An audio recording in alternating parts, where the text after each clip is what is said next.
Tu détruis une fleur pour en préserver une autre, et tu penses que celle-ci ne sera jamais détruite à son tour? Le cycle continuera à se répéter à ce rythme, jour après jour. Ne pensez pas que, lorsque vous mettez fin à une relation pour en entamer une autre sans raison valable, cette dernière sera à l'abri.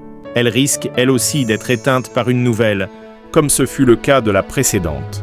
Car elle subira toujours le même sort. L'idéal est d'avoir de bonnes raisons, valables, puis de faire preuve de maturité en gérant d'abord la première relation, c'est-à-dire celle qui existe déjà, avant d'en entamer une autre, même si certaines circonstances peuvent parfois nous y pousser.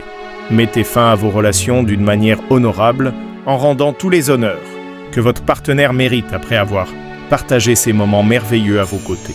De cette façon, vous comprendrez par vous-même que vous gagnerez en maturité et que vous obtiendrez le respect nécessaire de votre ancien partenaire. Et pourtant, au cœur de ce cycle silencieux, une vérité demeure.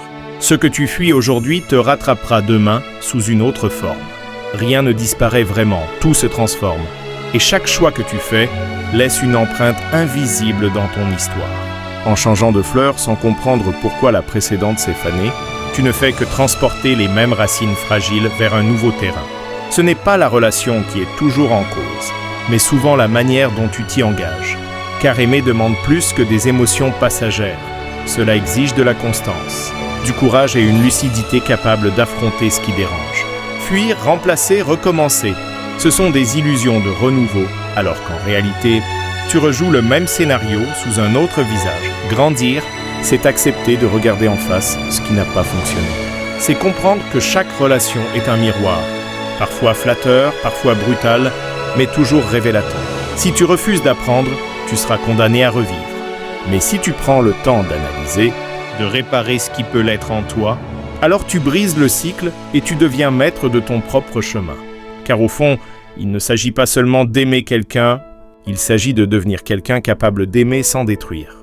Quelqu'un qui sait partir sans salir, qui sait rester sans étouffer, et qui comprend que chaque cœur croisé mérite respect, même dans la faim.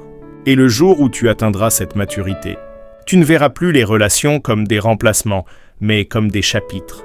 Certains se terminent, d'autres commencent, mais tous ont une valeur. Et toi, enfin, tu ne seras plus une tempête dans la vie des autres, mais une présence qui marque sans briser.